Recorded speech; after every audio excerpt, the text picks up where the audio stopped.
one podcast, mining the Magic the Gathering community for salt.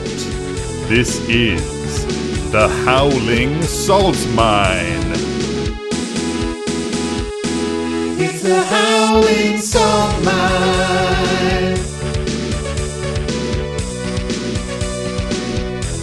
The Howling Salt Mine. Well, welcome back, everybody, to another episode of the Howling Salt Mine podcast, the podcast where we delve into those salty mines of the Magic the Gathering community, find the salty stories, the salty posts, those stories about you making your friends salty, the salty confessionals where you were too salty. We put them in our mine cart and we bring them right back up to you, our dear prospectors listening at home. As always, I'm your host, Sam, and I'm joined by my two co-hosts, Mike and Tony. Say hey, guys. What up? Hello, everyone. There's like this grin spreading across your face while I was doing the intro, Tony, and I just stopped looking at you because I noticed. It was like shaking my confidence so bad. It's like, don't look at him. Like that, I can do that to you just with a glance. Yeah, I appreciate it. Well, guys, as foreman of the mine, an important trait is that we really need to understand what the various prospectors want and what they need. And lately, what that has been is more guest episodes. And frankly, we're happy to oblige. We're unionized. This is a great place to work. The salt mine. We support labor rights. So this was requested by the union officers, and of course, we're going to oblige. It brings me great joy to say that we have our friend on today. You may know him. He is an actor, an accomplished author, a cEDH innovator. He was a creator for the Stacked EDH channel, an author of many cEDH philosophy articles, and the co-creator of the, this is emphasis that I'm providing, the Krark Sakashima cEDH deck. And he's currently working on a fantasy novel called Blood's Hiding. It's Ken Baumann. Damn, I need to pay you to be my hype man, James Brown style, like everywhere I go, like family dinners. Be like, hey, can y'all just listen to my buddy Sam here for a second? He's gonna speak a little bit before I come sit down and ask for the fucking turkey and dressing or whatever. Thank you. We should be happy that Sam has had enough practice now because it's not gone that smoothly in the past. It's been like, who is this person? Like, hashtag sorry, Lua.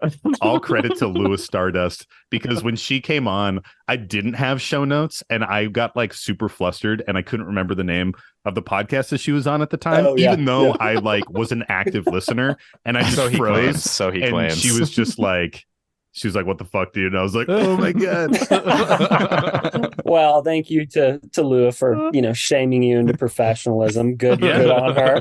It's sometimes the only thing that works. Yeah, absolutely. Thank you for having me. Thanks for the you made me sound a lot more illustrious than I am. I'm just sort of a dude, but I appreciate the introduction. And I'm happy to be here.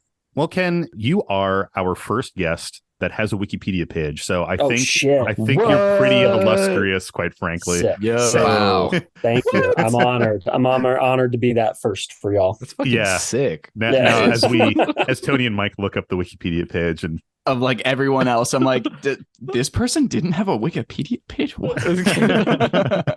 Everybody can solve that. You just go in there and you just type a bunch of stuff, and then some random person deletes it, and then you got to do it again, over and over again. Absolutely. Yep. Yeah, I was gonna say, I actually searched myself. I was like, who has made the Tony?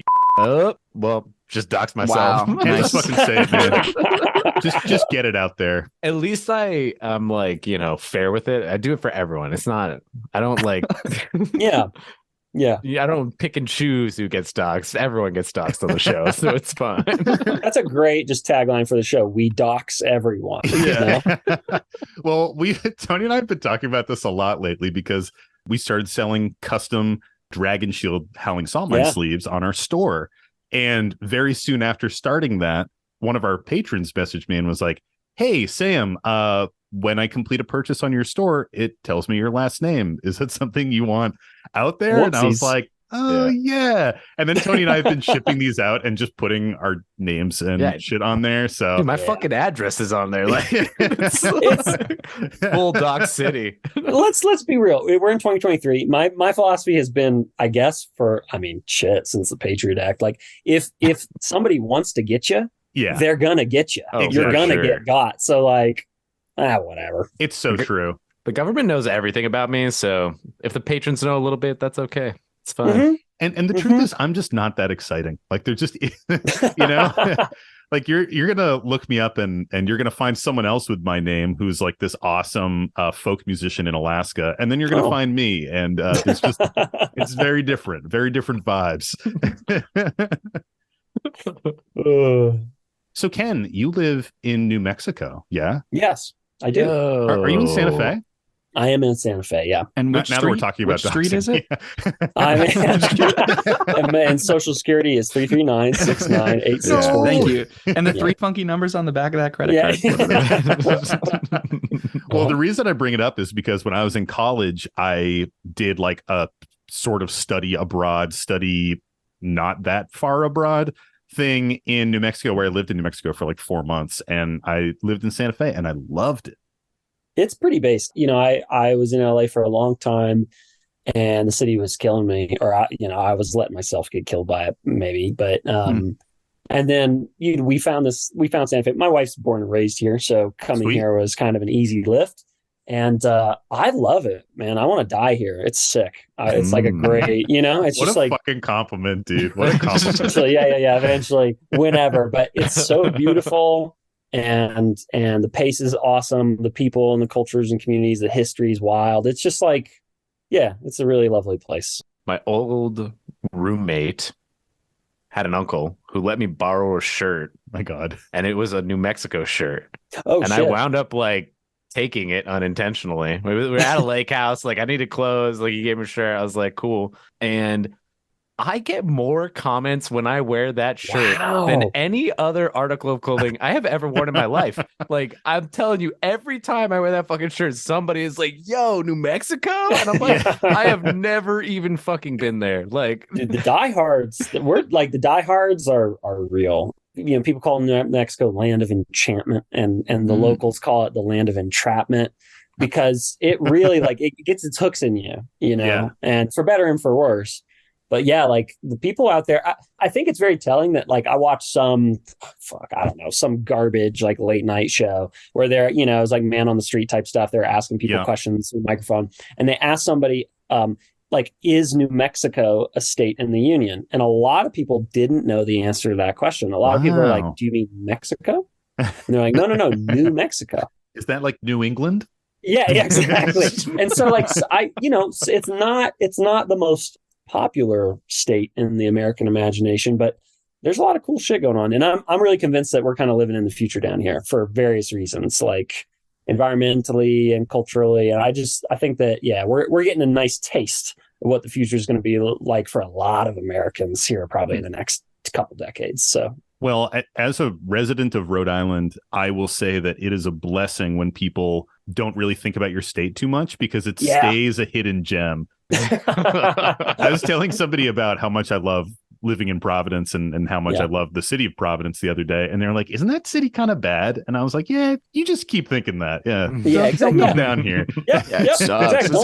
Don't raise the prices of our homes. Like rent is super cheap. Like restaurant waits are very, very small. I could just walk into any bar that I love and pretty much get served immediately. It's not Boston. People overlook it. Tell people it sucks. Just be like, exactly. I fucking hate it. It sucks. It's really dangerous and shitty. You should stay away. So I have a couple questions for you, and we typically do a bit of an interview. It's really an exam. Mm-hmm. It's quite grueling, and when it's done, you do actually get licensed to practice salt minery on the podcast. So you'll be kind of like a fully fledged prospector at that point. Yeah, but just this podcast, so don't do it in any other podcast. You'll actually be operating. And only if you fucking pass. He said like when it's done. No, you got to pass that shit. Yeah. I've been studying for the last month straight. So and this is this situation fucking like slay. The bar where I can like take it every year, like I can keep just pestering y'all and blackmailing y'all to put me on the podcast and talk about. You can also just pay us, and we'll just get I'm Italian American. You should have said that right in the beginning. The money would already be in the fucking mail. Yeah, we do accept bribes. It's definitely like part of it. Yeah, you're speaking my language. So the first question that we like to ask is, how did you get into magic? So I'm, I guess, an old head. I started when I was a little baby, a wee little baby with my older brother. He's 7 years older. I started playing in '93 as a literal 4 or 5-year-old. Wow, that's just like crazy. with him. He was teaching me, and it took me a couple of years to kind of understand what I was doing. Did he pub stomp you or? Yeah, absolutely pub stomp me for sure. And you kept coming back. Love that. I absolutely, you throw a ball, I'll chase it. So we played a little bit, just kitchen table, earliest days kitchen tables. I remember him having like a Mox Pearl and being like, that card sucks. Like, the fucking card sucks. Like, what do you care? Like, who cares? It's not a Shivan Dragon. You're not gonna beat me with it. Why the fuck do I care about that? Yeah, dude. I love that shit. I love the bad card evaluation of new Magic players, because I was totally there. I was like, why would I ever play a mana rock when I can play a fucking creature? You know what I'm saying? Exactly. Yeah, the creatures deal damage, and that's fucking cracked. Yeah. So, we played for a little while, and then I started to get into it. Like, as I got older, I started to play with friends, and then I was playing with my brother more. And then I realized that, we had an internet connection. That was pretty cool. A little dial-up, 56K type situation. And I lost my fucking mind discovering the world of Magic stuff online. So the early days, like the dojo, like early publications that would publish deck lists and theory articles. And I was getting copies of the Duelist magazine that I begged my parents to subscribe me to. I was tracking prices. I was just a little fucking freak about it. And then Pokemon came along and just hijacked my brain. Yeah. And so I kind of left Magic behind. I was like, Pokemon's the new jam. Yeah. And the card or the TV show, like the TCG or the show? Originally the Game Boy game, like the first Game Boy, blue and red, I went nuts for them. And then when I realized there was a card game, I was like, this is it. It's over for me. And I played in tournament, like little local tournaments and stuff. The first booster pack I ever opened, shit you not, it was the foil Charizard. It was the chase card in the first booster pack. I was like, I'm chosen by God. I'm clearly God's favorite child. I am Ash Ketchum. Yeah, exactly. I have caught them all. And then I kind of gave it up, like, because I started to work as like a little baby kid doing TV and doing like acting stuff and modeling stuff. And I put it down. I was like, I just was really into working. I wanted to work more, get more jobs, and kind of left Pokemon behind and started doing other stuff hobby-wise. You were an adult. You didn't have time for frivolous children's games. I was a little 11-year-old adult. That's true. I was on that grind lifestyle, 25, 469, 320. Yeah. You were a little business boy. I was a little business boy. That was actually on my business card. It said Ken Baumann, and then a small Comic Sans font below it, little business boy. Little business boy. Yeah. And instead of a phone number, it just had a picture of one of those like fake rotophone kids Fisher toys. Price phone with the face on it. Yeah, exactly.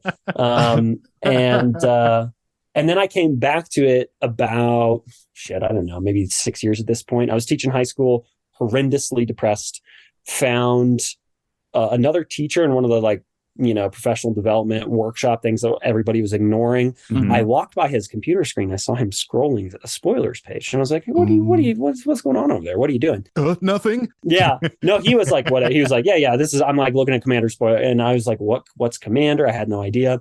And I had picked up the game for about 3 days before this period of time with my buddy Ned. And we got just enough into it to buy a bunch of booster boxes, like whatever this most recent set was, crack them all, and then like build some shitty 60 card decks and take it to a local tournament. And the only thing memorable about this tournament, there are 2 things that we remembered, and I will remember forever. The first was that our opponent, the opponent that we both played in the Swiss, he kept using the word spicy as an adjective, and we were like, hell yeah, what could this mean? We're like, is this good? Is this bad? And so we remember after the event being like, what does spicy mean? And he said it kind of with a sexual undertone, like he was really feeling it, Yeah. And not about what we were doing, of course, only about what he was doing. There's no other way to say it, quite frankly. Yeah. Absolutely. And then the other thing that we remember is that Ron Livingston, the guy from Office Space, right, just was walked in the middle of this tournament incredibly stoned, like stoned out of his fucking gourd, and just like wandered around the store between our tables like a zombie, just sort of staring at everything in the store for about 10-15 minutes. He didn't pick up anything, he didn't buy anything, and then he turned around and he slowly walked back out. And I was like, is this real life? Like, I felt like the kid in that fucking like the kid who got his wisdom teeth removed. I was like, this can't be real. That's kind of like the Magic equivalent of opening the foil Charizard in your first pack. Exactly right. Ron Livingston walking fucking blessed us with his beautiful dewdrop eyes. So yeah, and then I picked it up when I was horribly depressed to help me stay alive. So that's pretty sick. Hell and yeah, dude. That's huge. Yeah, it was big. It felt really cool. And then I just haven't been able to put it down, for better and for worse some days. But I really love it. And that's kind of like the principal way I hang out with a lot of local friends is we just get together, play bullshit, catch up. Yeah. So when that coworker introduced you to Commander, were you just like, ooh, baby, this is it? And it just like hit you? And also follow-up question, when did you get into cEDH? Yes, the answer is for sure. Like I thought very early on, probably within the first few games of Commander I played, using decks that I borrowed or like precons that I bought shortly thereafter, I was like, this is what Magic was meant to be. Like, I really felt, I was like, this is the level of complexity and sociality here is like, this is the shit. This is the bee's knees. It just like wheels on a suitcase, right? It took us fucking forever to figure it out. But then once we figured it out, we were like, oh, duh, why the fuck didn't we do that? Yeah. To me, like multiplayer Magic, I was like, yeah. Like this for sure. This. Yeah. And then I am a, pretty competitive person by nature. And so I started to, I got some precons and I started to look around at, decks. I wasn't really looking at decks online very much, but I finally decided, I was like, okay, I have these precons, but I want to build my own deck and I want to do it from scratch. And so I went on Gatherer and just started punching in fucking query results, just being like, okay, like boop, boop, boop, boop. And I really, I didn't know much about what the Eldrazi did in Magic's competitive scene.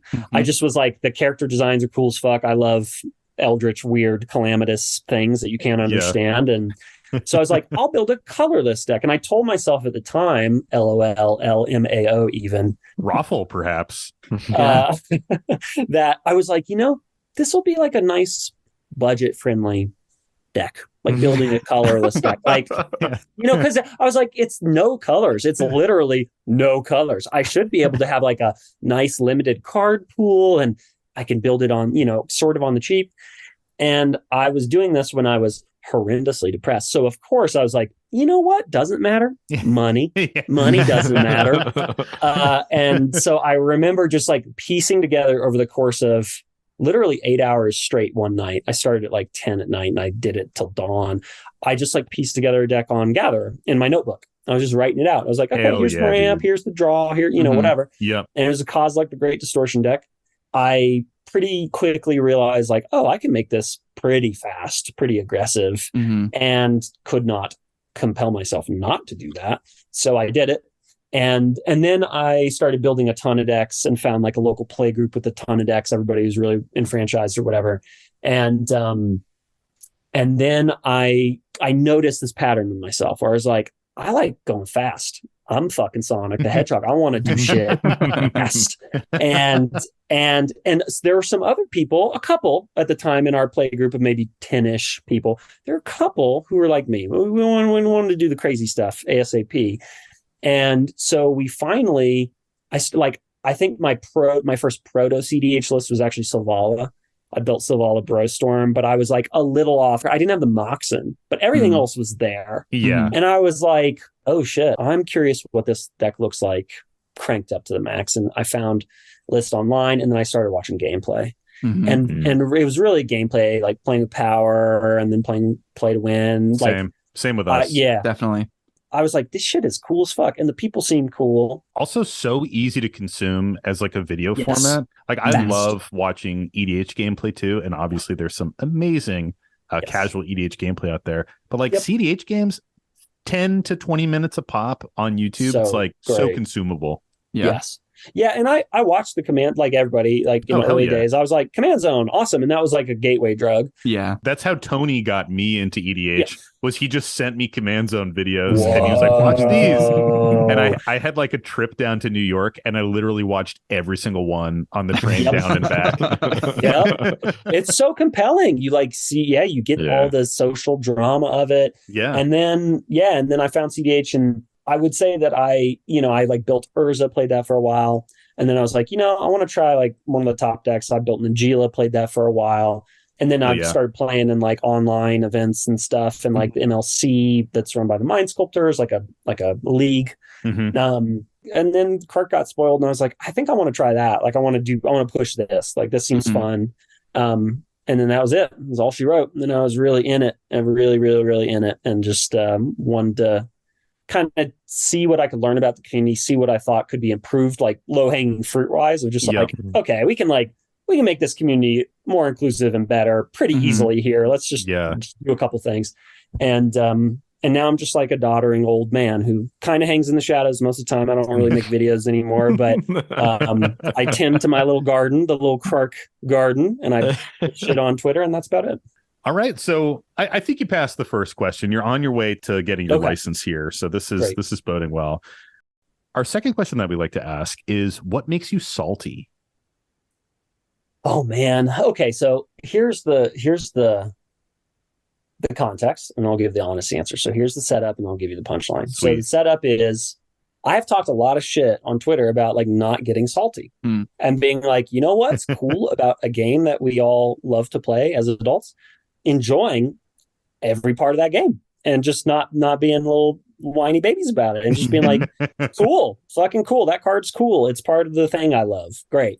And I have tried to practice that to the best of my ability, because on paper, I believe that to be true. I'm like, I could probably choose, like at the end of the day, and like train myself to really love all of it and be like, you blew up my lands? Fucking hell yeah. You fucking stacks me out? Awesome. Sick. Like that card's cool. This has been part of Magic since day zero. Like it's all good. It's all Gucci. It's all part of the game that I love. But I think I am tempering on that, cooling on that idealistic situation a little bit. And I think I'm gently leaning into a couple of salty opinions I have. Good. That's growth, dude. That's growth. Yeah, I think so. Like a little to be this much a hater, just this much, and not to, it's just not honesty. Yeah, it's just exactly. I think everyone gets salty. I think if anyone is like, nah, I don't get salty, I never ever get salty, I think that there is a situation out there where you would not be very happy. Yes. I think so. I think, everyone can get cracked. Everybody's got a price or whatever. And it doesn't tilt me. That's the thing. I played a lot of poker before I picked up Magic again, a lot of poker. And so I don't get tilted, really. I don't let myself tilt, because I'm too competitive, and I'm too kind of like dry about this stuff.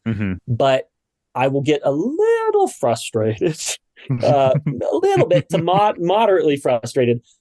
And this is, Sam, I don't know. This might hurt your heart. I apologize in advance. I don't want to hurt you. Specifically Marath stacks. All Marath stacks. But my brand. I think in tournament settings, I get a little upset at kind of win con light stax decks that cause pods to draw, and that's about it. That's about all they do. Yep. I get a little upset about that. Because as a tournament player, I want the points. I want somebody to win or lose. Yeah. That's how I want the game to end, because that means somebody's record will be good. And that means if I lost to them, that's great for tiebreakers. Like if I get there, then hey, my breakers are good and we're looking good. I also think a win is so much ultimately more satisfying. It's just a better story. The draw is just sort of like this quagmire. You're at the end of it and you're like, all right, I guess we all got a fucking point, and now we have no time before the next round, so we all have to like take a shit and eat food and be a human in 10 seconds before we have to start playing Magic again. And I also tried to build and understand stacks, and I did this very earnestly for like a year. I brewed with some folks, like Alan Mental Misplay got me on it. I started brewing Dulcim stacks, like Selesnya stacks. And I really I worked my ass off on that shit for 5 months straight, playing it nonstop, logging games, analyzing games, making changes, like doing all I could. And then I was like, okay, I want to add a color. So I did Timna Kamal stacks and blah, blah, blah. And I've played some other stacks decks in other contexts for other events. And I finally came to the conclusion. I was like, I think I like decks that try to win the game more often. Yeah, for sure. Like I think that I feel more comfortable playing them. I learned about myself that I'm too dumb to play stacks. I'm not smart. No, it's true. No, you can be super dumb and that's play the stacks. opposite. The problem is you are a self-professed Sonic and you were trying to force yourself to be a Knuckles, which just you can't do that, you know. Whereas I got that echidna in me, you know. Yeah. I mean, I think that's probably true. I like proactive play patterns. I like Storm. I like doing lots of stuff, taking lots of game actions. But I think that stacks is sadly just kind of poorly positioned in a lot of metas. And it's not Stacks Pilot's faults. It's literally the fault of the game designers, because I really agree with like Lamora, Matthew from Lamora's Cards, that channel. He put out a great video where he's like, why are proactive cards, why do we see more of them than we see cool answers? Right? Why are we getting busted threats all the time? Underworld Breach, Thassa's Oracle, whatever. Why are those popping up? But the Drannith Magistrates are not, they're not coming at that same pace. And his point was that like that's just natural to game design. People tend to like threats or questions more than they like answers, and the design space is more open there. And I was like, fuck, I think that's probably true. Yeah. And I think that particularly it shows itself in tournament settings. When the clock is ticking, you got to be ready to just like go and get it. Like if you've got any window, like Rebel talks about in her videos, you got to like, boom, be ready to take it and get that win. And I think other than Winota, fucking bummer. Like although now I think Winota's doing pretty poorly because people figured it out. Yeah. Oh yeah. Like other than Winota, there wasn't a deck that could seize that window fast enough. Yeah. To be like, hey, we play a 5-turn format or meta. I'm gonna work kind of at that pace, but also I'm gonna be doing stacks. Like that was crazy to get Winota and be like, oh shit, this can happen. It's fast. But we haven't seen anything else yet that has that strength, that raw like consistency. And I want top 4 and top 16 settings to be full of, like, I want there to be lots of stacks decks in there too. I'm sick of this mid-range fucking garbage where it's just like, oh, cool, another fucking mid-range bullshit, like 4.5 hour long top 4 game where everybody's drawing a million fucking cards and like surprise. Like fuck that. No, I want some nasty stacks decks in there. Yeah. But we're just not there yet, I don't think, with the game design level. I feel you on that, man. I think that like one of the things that Winota did was kind of signal to a lot of people in the CDH space that combat can be a win condition in a stacks deck. And I think that led some decks astray, like your Timna Kamals and things like that. You're still going to get wins every once in a while, but that deck does not win as aggressively and as fast as Winota. And to be like, oh, well, I'll just win with my like 8-mana commander and that'll be like my combat win. And it's like, that's not super realistic. It's one of the reasons why I like Marath is because it's a combo piece in the command zone. Yeah, you and just get that it helps mana and enable it. But the other thing with stacks is that I feel like so many cEDH decks can and should splash 2 to 3 stacks pieces. And it's almost like, do you really need stacks decks that are super focused? I still like to play them, but I think you can get by just fine having like a couple stacks pieces. Like if you're playing white, you're playing Drannith Magistrate because why not? Slam and if you can get away with like Graph Digger's Cage, you're going to run it because it crushes so many win cons. So that's like how I see it trending. Like there's fewer hard stacks decks that are doing well, and the really competent mid-range decks, and even some of like the really turbo decks are just sprinkling in a couple key stacks pieces. Just stacks pieces you're playing, like they're helping you not lose, right? Like they're pieces that are kind of helping you not lose, but they're not your win. That's kind of what we've been talking about the whole time too. So it's like you need that other option to win, and like the idea of a dedicated stacks deck, I think generally people are like, oh, I'm going to stacks out. No one's going to be able to win. It's like, that's not what you want. You want one person to be able to win, and it's got to be you. Yeah.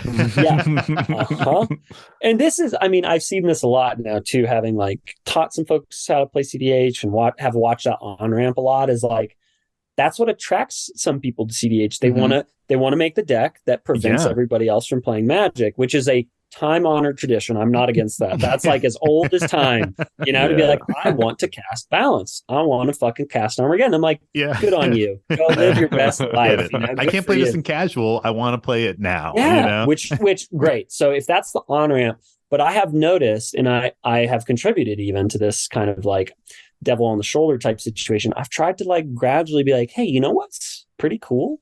Winning the game. That's pretty fucking cool. I bet you're going to feel really cool when you win the game.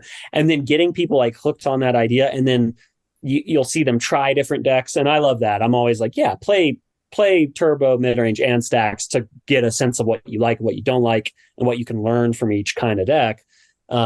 But like breaking people off the like, I just want to prevent people from playing Magic thing so that you can use that as a tool, as like one play pattern that you like, one thing that you enjoy doing among a few others.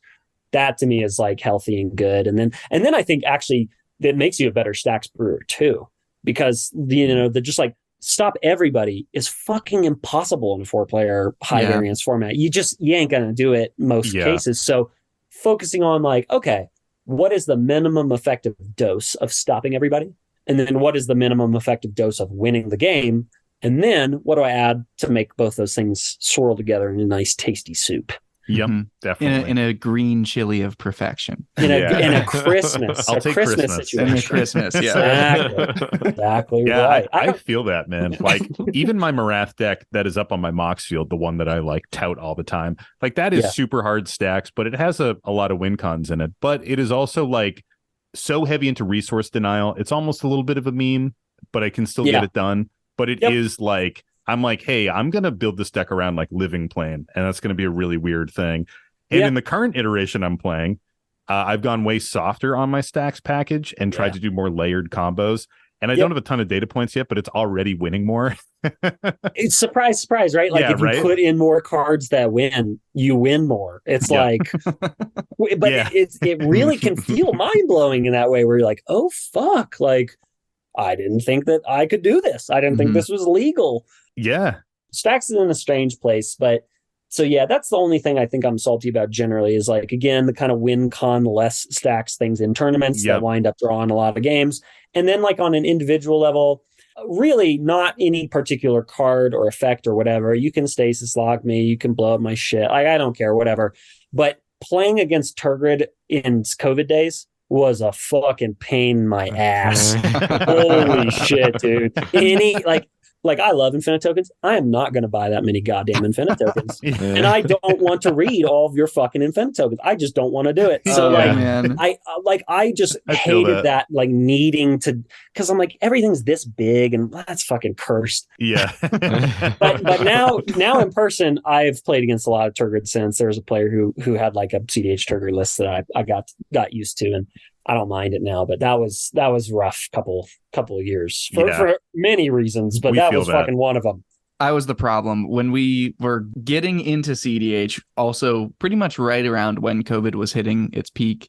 That was also when I got really into playing Halden and Paco at cEDH. I was the problem. The only like saving grace is that I was like, I'm gonna make this as simple as possible for you guys. You just tell me them and I will always track everything about it. But like it's even in the best case scenario, it's still such a pain in the neck that I discontinued it and I only play it in person. I will never play that deck over spell table at this point. No. And I'm the same way with a Gyruda deck. It's like I'm never going to play that on spell table. No, it's like not going to be fun for anyone. It took me forever to put Praetor's Grasp in one of my cEDH lists because I realized I was like, oh, that card sucks. And I was saying that for like a year plus. I was like, no, that card ain't worth it. And then I was like, Ken, you actually don't think that. You just don't like it because the COVID days where you didn't want to fucking cast it ever. And so I was like, oh, I could just play it in person. I could just pick up somebody's deck, fucking, or like opposition age and all that shit. So the text on those cards were different during COVID. It was tell the opponent the card that you want to take, and everyone will know. And then lost every element of surprise. I still forget that is like a secret tutor from someone else's deck. I still don't even think that when I think about the card. I remember my first Mox Masters looking at like the rules for it, and there was one section that was like British Grasp. It's like, we need a section of our rules dedicated to this one card because we know you're gonna mess it up. Yeah. Yeah, it sucks. Yeah. Online events, they have their troubles. Cheating, Praetor's Grasp, you know, all this shit. At least Praetor's Grasp is, you know, not as much of an issue in person. You'll still get cheaters in person, but at least, you know, they're also harder. It's harder to do. Yeah, exactly. That's why I just shuffle my deck under the table and make sure no one can see it. That's perfect. And then I'll take it out. Yeah. Yeah, perfect. I prefer as a pregame action, I ask everybody to wear blindfolds during mulligans, and then once they're done, I just instruct everybody to take their blindfolds off and keep their hand, and then we're good to go. Yeah. Also, another hot tip: just put 2 cards in every sleeve, and then if it's not the card you want, you just pull the other one. Change it. Oh fuck! I got to start doing that. Yeah. It's also card advantage. Oh, that's right. You can have 2 every draw is 2 cards. It's pretty good. Yeah.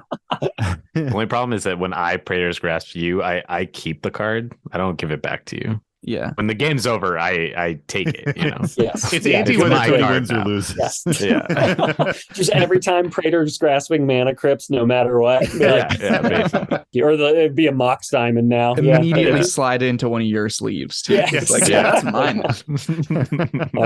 Oh man.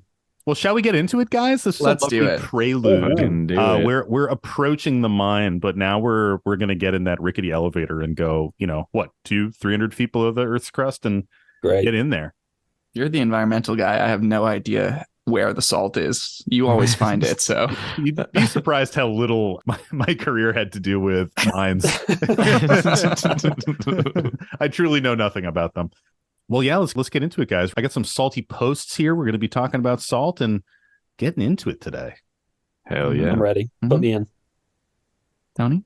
You know anything? Oh, fuck. What's salt, Oh, my Sam? God. Damn Tony. it. Thank you. I was even like giving you the eyes, man. Yeah. I saw eyebrows big time. I was like, I saw them and I was like, what's he fucking doing? Like, what's wrong with you? You all right, Sam? Like, settle down. You having a stroke over there? Calm bud? down. Like, what's going on? Like, I did have that Celsius energy drink, so we need those dulcet tones. We need those dulcet tones. We need the definition. I need to know what y'all mean by salt. So salt is frustration in the game, as we like to say. And really, it's an umbrella term. I've kind of been saying this lately, and I think it bears mentioning in the definition. A lot of people think salt is like somebody rage scooping, somebody throwing their cards across the room. And while that is a very heavy amount of salt, salt can also just be, you know, something bad happens to you at the table and you get a little subdued. Your candle just flickers a little bit lower. Salt could just be somebody who's got bad vibes in the game store and is kind of throwing off the energy of the night. You know, that's kind of the one that I think of when people are like, I don't get salty. It's like, well, throw a couple assholes in your LGS and I bet you will be feeling some kind of way. Yep. And, you know, I think we did a pretty good job earlier in this episode defining it, but I'll leave it at that. It's really just anything that's going to provoke a frustration. And especially in this game that we love to play, EDH, with 4 players, you get the social aspect on top of it. Salt is sure to happen. The veins are rich here, folks. Shall we jump into it, guys? I got a first story here. Fuck yeah. Ready. All right. Let's kick it off with one from our Patreon. This one comes to us from our buddy Lycane, and the post is titled, Am I the Asshole? Just nice and to the point here. A classic title. Yep. Yes. Prospectors, lend me your ears, for I have induced salt upon another, and I feel like I may have been the ass, but maybe not. It was late, and our pod wanted one more game, so we settled on a higher-powered fast game. That's in quotes. I went with Can I White just say Pod. that never fucking happens? No. The Yeah. last game is always the one that game. like fucking takes 2 goddamn hours. Yeah, we're coming fresh off of one of these Oh my on Tuesday, Ken. This literally happened. Mike was like, one more snappy cEDH game? 2 games in an hour each, and then we were like, this next one is going to be, I'm sure, just another hour. And then I think you guys were in there for like 3. Mike was testing a new deck, and he was like, please, can we just do one more? And Nick was like, I don't know. Mike was like, come on. And we're like, all right, let's do it. Mike gets knocked out like 45 minutes in, and Tony, Nick, and I proceed to play for another hour and a half. Oh, And Jesus Christ. It just like this absolute grind of a game. Truthfully, It was a super, super enjoyable game. The interaction was it was a incredibly good game. weird. It was just fucking long It's as just fuck. long. It's a school night. Like I need to do shit in the morning. Like that's the problem here. I feel you. I feel you. So, anyways, we settled on a higher powered fast game. I went with Light Paws, Emperor's Voice, as it's one of my favorites, and the other commanders were Tromo Kratos, Cedrus the Traitor King, and Radadabric of Urborg. My starting hand had Strip Mine, 2 Plains, Swords to Plowshares, Karametra's Blessing, and Sentinel Eyes. Must be an enchantment. It's an escape enchantment. Oh, is it? Cool. Thank you, Mike. Mm-hmm. So a decent start to have Light Paws sitting with Protection, Vigilant, and more by turn 3. This is when I notice something, and I begin to sweat. I play against Radadabric weekly. I know what he's capable of, and Voltron cannot compete against the combos it can produce. He is my greatest threat at the moment, so I act accordingly. I swing at Radadabric, and then in his upkeep, I strip mine his command tower. He seems flustered. Really? I explain my actions and risk assessment and repeat the agreed upon high power fast game, to which he draws, sighs, scoops, and leaves the game. I felt horrible, but also so proud, as it was the right thing to do to seal the win, which happened a couple turns later. Okay, I guess long story short, I made a friend scoop with a strip mine. I felt bad, but also felt kind of good. Maybe next time, don't keep 1 land and a mana crypt as your starting hand. Also, if this goes on the podcast, just scrub the other commanders off it and keep it a bit anonymous, or wait a month or 2. It's been a few months, so I'm not scrubbing it. Sick. Plausible deniability, you know. Interesting story. The turn 1 strip mine. We've had something similar to this in the past, but this is doing it to a friend. This feels a little bit different. Yeah. This to me calls into question, like when people say fast game, what do you mean? Mm-hmm. Is the expectation that everybody should play like a very proactive deck? Right, kind of glass cannony, right? Like it's like, okay, you play your Zada deck, I'll play my other, and we're not really going to fuck with each other that much. It'll just be a drag race, right? Yeah. Whoever gets there first. Or does that mean we're playing cEDH and we'll just like play the cEDH list that we've got and that we like? Because that's, I don't know. I feel like that's a different kind of question.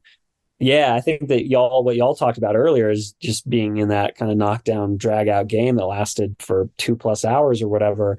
That shit happens. Like cEDH is, yes, it might be a turn 5-ish meta, but that does not mean that there isn't a fucking standard deviation. And it does not mean that all games have equal turn length. So I think probably to avoid that situation in the future, you should be a little bit more precise about what you mean by fast, right? Like, yeah, maybe pick decks that are a bit less capable of the interaction, like a fucking strip mine, a little and a little more about just like, I'm just gonna ramp and do my thing, and if somebody gets there faster, great. I think that's such a good assessment of like when you say let's do one more fast game, like identifying what that actually means is so good, and that's something I don't think we have ever done in our pod. And most of the time we're like, yeah, high powered fast, and then Sam whips out a fucking stax deck, and no way. Nick pulls out like a bunch of counters and shit. Not in casual. I feel like that is almost what happens for sure. It turns into this slog of like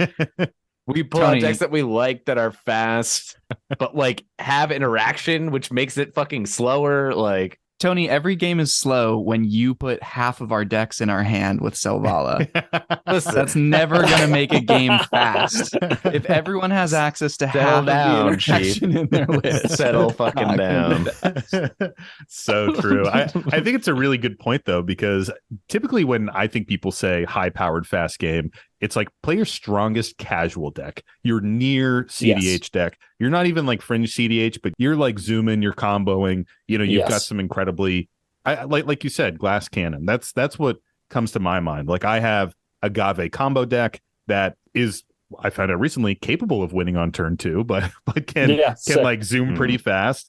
And then I have this like Togo Kesket purely glass cannon deck that I'm just like jamming and just Voltroning people. But with those higher powers, you do get more interaction. And truthfully, in this game, Radadabric was about to have a pretty fucking slow game with just draw go and slowly trying to grind back their position there. So yeah, I don't know. I mean, I guess what I would ask you guys is this person the asshole? Is Lycane the asshole here?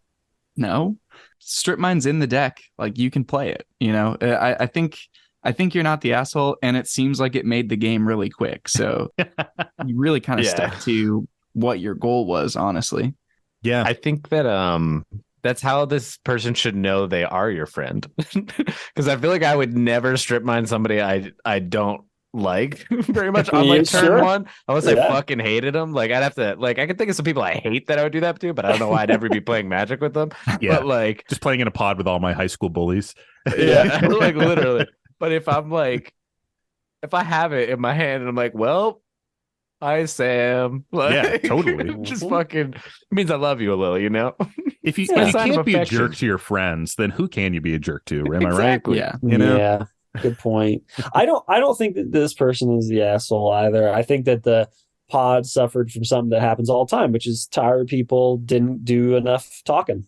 Yeah, they just, y'all weren't clear with each other about what you meant, and maybe a little bit of miscommunication happens. So what? It happens. If you've got a read on somebody and you're agreeing to play no holds barred cEDH mindset, you got to read on them that, like, if I fucking strip mine this command tower, they lose. Why wouldn't you? Fuck it, do it. Go nuts. Yeah, kill them. Like, that's, and one activated ability, target player loses the game. Yep. Every deck would play that. Yeah. Every deck would play as many copies of that effect as they could. So, like, it's the social text on the card. We talk about that all the time. Yeah. And too, like, maybe that one player who kept the one lander with Mana Crypt might get a little less fucking greedy with their mulligans in the future and keep more stable hands. Maybe there's a little lesson to be learned there. Don't be so fragile with your mulligans. Like, find hands that are a little bit less all in when you're playing against a deck that runs strip mine, perhaps.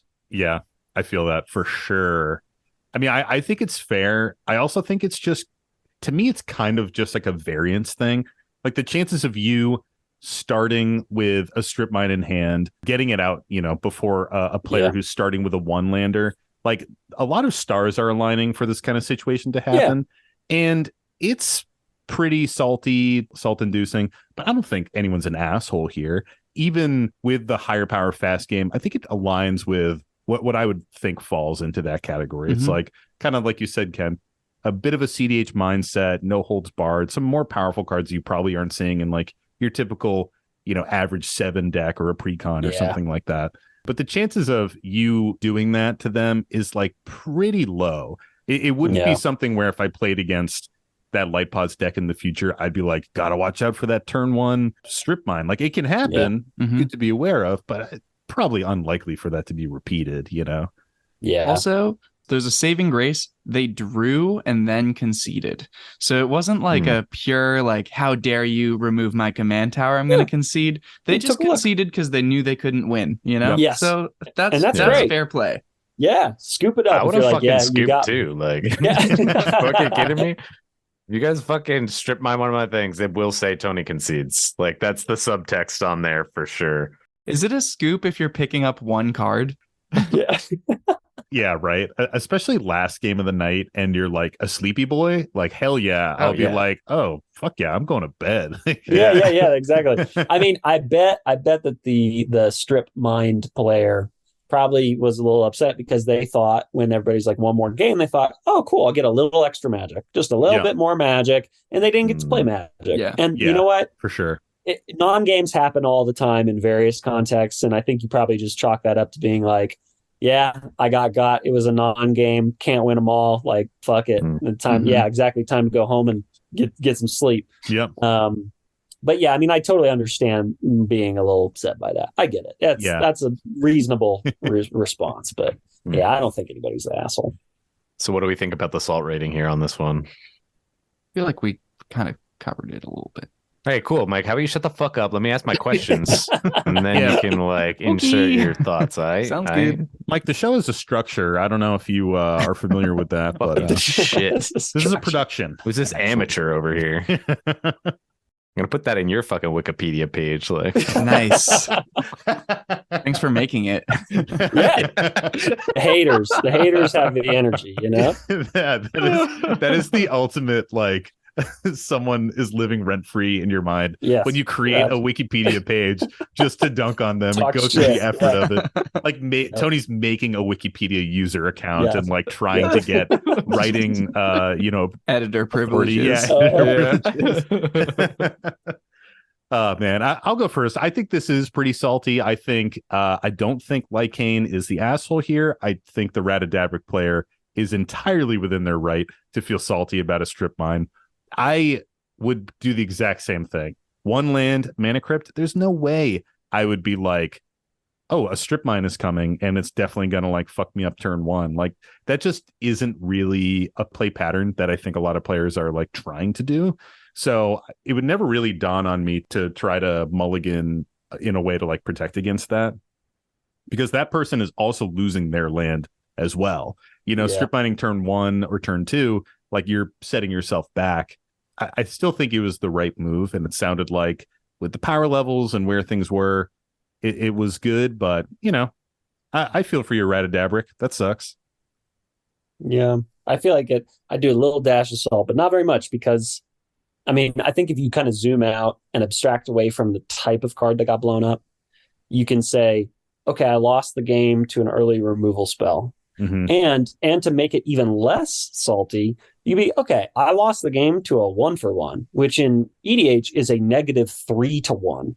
So it's not like it's right. Like they had to go down on resources quite a bit to take me out of the game. So it's not even like unfair game mechanically. Like that's if you're strip mining somebody's lands, you are going way down in card advantage relative to EDH. So whatever. It's just a card. You got by removal. It happens. Next game. Definitely. For sure. Well, fucking give us another one, baby. I love it when you call me baby. These are weird. So sweet. I had this realization the other day that like Tony and I do call each other that all the time. Like, so baby. This is also like what I call my wife, Like, yeah, share the love. Terms of endearment, man. I mean, she only beat me by like 1 year, so it's like fun. She really did. Yeah, she really did. All right, let's move on to another one. So this one comes to us from Gmail. This is a Gmail submission. And this one comes to us from our buddy Mitch. Thanks, Mitch. Thanks for the story. And this one is titled Salty Pre-Release Story. And it goes. This one's a little bit long, so let's all buckle into the minecart. I'm in. Ready. Good afternoon, guys. I'm a pretty new fan. I found you from your giveaway on Twitter, and after I entered it, I figured I'd give the pod a try, and I was quickly hooked. I listened to every week's episode, and now I'm working on the backlog from the beginning. Fuck yeah, Mitch. Thank you. Appreciate that shit. Let us know when you hit Mallrats. Yeah, let us know when you hit Mallrats. That's definitely the episode. One of my favorites. I think of all the time. Oh man. I was listening to another podcast the other day, and they started talking about like the pinnacle of the American mall and just being a mall rat. And I was like, man, we should just do a full mall rat Patreon episode. And I would gladly do that. Just talk about malls all day. I mean, we have to do it in a mall, right? Like we have to go to a mall and do it live. Like that's the only way. Just all of us calling into Zoom from our respective local malls. My story isn't an EDH one, but it's salty nonetheless. I just moved to a new state and have been desperate for my Magic the Gathering fix. So I've been going to an LGS, which is something I'm not used to, as I had a dedicated play group in my old state. So here I am at a March of the Machines pre-release, ready to jam some games, and I get paired with my round one opponent. After the first couple turns, it becomes pretty apparent that we are obviously had very similar pulls in our sealed pools. We're both playing a Boros aggro backup type build, and we even both splashed black. We joke about this being a fun mirror match as we both play Windscarred Crag turn 1 and both drop Pyretic Prankster on turn 2. As the game goes on, we realize our decks really are similar, and he ends up beating me after a slog, where he got the advantage from some equipment to help him squeak out an edge over our often matching creatures. I have several pieces of the same equipment and end up slotting them in during sideboarding before game 2. Up until this point, he's very friendly and cordial. Game 2, my deck not only runs better, but he also gets some bad beats after several missed land drops. I just murder him. At this point, the friendly attitude starts to fade away, and he's clearly irritated. I made another joke about our similar decks after it turns out we both splashed black to play Invasion of Asgul. He mutters something about our decks not being that similar, and he just had bad draws and would have gotten me if he had got the right mana. Classic move right there. Oh yeah. I would if I could have won, I would have won. Yeah. I love that shit, man. If I just had one more resource of any kind, I would have made you humiliated. I would have made you fucking cry. If you had played the game differently and poorly, and I had played it better and I won the game, then I would have won the game. So we shuffle up for game 3, and it ends up being a good match. We almost go to time before I barely get the win. Maybe I just played better, got luckier, or perhaps he was a little tilted and didn't play as strongly as he should. Perhaps a combination of all three. I don't know because he didn't talk much this game, only speaking to announce game actions. I offer a fist bump and say it was really interesting to see an almost mirror match in Limited, and he shakes his head as he quickly packs up and again insists our decks weren't really similar. They were, and they just happened to be on the same colors. He at least returns my fist bump, but it's apparent he has no interest in discussing our games, or even chatting all the while waiting for round 2. I say good luck, and he silently leaves me at the table while he goes off to wait, seemingly as far away as he can. I promise that I had showered. I'm glad that they clarified that. Yeah, it's good. It's You never know. Unfortunately necessary. Yeah, you never know, you know? And this is just that kind of salt that, like, I think everybody can relate to seeing an opponent deflate over the course of a game. Yeah. Yep. And that almost makes me feel worse than myself getting salty in a game. You know, if I just see that I'm demoralizing my opponents and they aren't having fun anymore, like that feels so bad. Yeah, it's one of the worst feelings, and somehow I feel like I keep making it happen in my pods. You kind of do. Like, this will be great, and then I'm like, oh, it's not great. It's not great at all. Yeah, it is particularly interesting in like a pre-release setting like this too. Like, I honestly feel like there's a pretty natural flow in these like 3-game series where, you know, the first one, it's so even, like you're having fun, you're chatting, you're getting to know this person. The second one, the stakes are starting to get high. And if it gets even, that third game feels like really high stakes. And even when it's just like a pre-release at an LGS, you know, it's not a huge deal, but it feels like it is. And if your decks are so similar, and honestly, if you're talking a lot about how your decks are really, really similar, then saying those things and then winning kind of implies that you're the more skilled pilot, which isn't a super fun feeling. So this other person may have been kind of picking up on that, kind of getting like, oh, you're just telling me you're better than me vibes, even though we have like the same deck, you know, which no one really wants to be hearing. Yeah. There's also too pre-release, like I feel like that energy of being, you're excited about the cards, you're excited about the sets, and you have to, for better and for worse, form a kind of attachment to whatever you build. And you have to form an attachment to your pool because that's all you got. You know, there's no negotiating. It's like, all right, this is what I got. And so there's a little bit of your identity wrapped up with it. You're like, okay, this is how I am like starting out on the set. This is like my first go at it. So I feel like if you get matched against a deck that's pretty damn similar, not only is it like, yeah, there are those logical implications of the other person saying, oh, maybe I played better, or maybe I just got luckier, thus you played worse or unlucky. There's also the thing of like, oh, this thing that I thought was kind of unique to me, I just fucking got demonstrated for the last hour that like, nah, you know, and maybe you might even start to identify like, oh, fuck, like I thought I found something cool in this pool. But no, it's not only not unique, like maybe even they found the same patterns, but they also just got better cards too. Like that, to me, that's the worst part about pre-release is just like you play against a deck where you're like, that's fucked up. Like you open some crazy shit, like some monstrous shit. And you're like, well, okay, like how am I gonna fucking beat that? I can try, but it just probably ain't gonna happen. And so that feeling can kind of come into play too. But it's unfortunate. It doesn't sound though that to me like the opponent was necessarily super tilted. It just sounds kind of like deflated, I think is a great word. They just kind of were like, nah, they're having a lot of fun.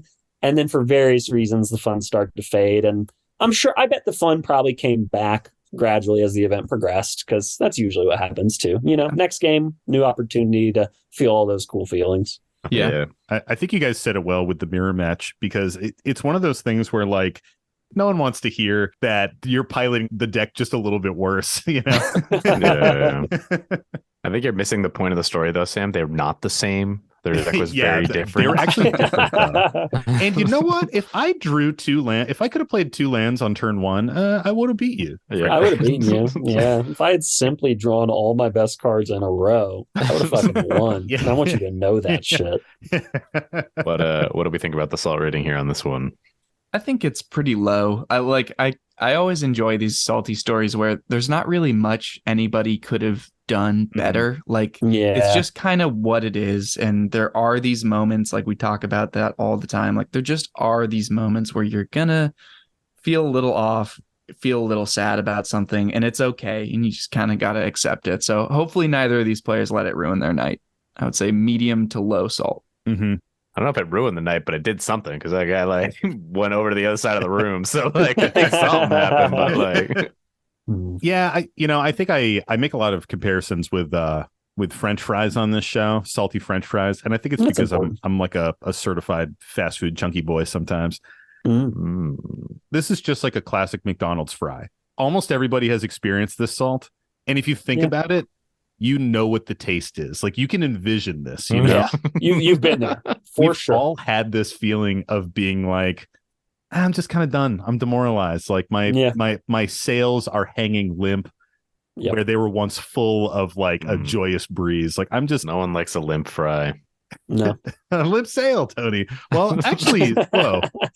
Dude, sometimes you get that Do one not say wonky you fry. like a limp fry. Sometimes you get the You one fucking wonky fry sicko. that's good, man. No. And you don't want them all to be like that, but you get that I don't one. know. Okay, well, Mike, I'll show you the way when we stop for fast food, probably 2 to 3 times when we drive to Rochester next week. You mean every meal we eat while we're there? Yeah, right. But to me, this is just so relatable. Like, it's not high salt, but I can't say it's salt free. The salt is there, but I know the taste. I've been on both sides of that salt. Yeah, I hope nobody involved feels bad now after the fact. Like, it just, like, Magic is a game where you feel like you have so much control because the rules are so complex and you make so many choices when you're brewing a deck in any context or format. And the reality is it's still quite a high variance situation. I mean, it's, so much so that its complexity is literally incalculable. So I feel like knowing that, kind of reminding yourself of like, yeah, I feel like a lot of this has to do with me. But a lot of times RNGesus does not take the fucking wheel, and you just lose the game. And that's totally okay. Just be like, all right, well, what could I have done to improve that game? That's, always the question is like, could I have done anything differently? And if so, okay, I'll try to know that for the future. But if not, if you feel pretty good, like, okay, based on all the information I had, I made the best decisions and I just didn't get there because of the draws, fuck it. You've done well. You've played well. The only thing I'll add is that person should be better at piling decks, and then like they'd be fine. Yeah, they would have been okay if they were just fucking better. Good. Right. I mean, I think sometimes after like I win a match, I'll just fist bump my opponent and then be like, hey, next time, like, consider this. Don't do a bad job. Yeah. I think it's advice they can really take to heart, and really work on. You can take that shit to the bank. Like, if you'd build it more like this one, I think you would have had more success. Yeah.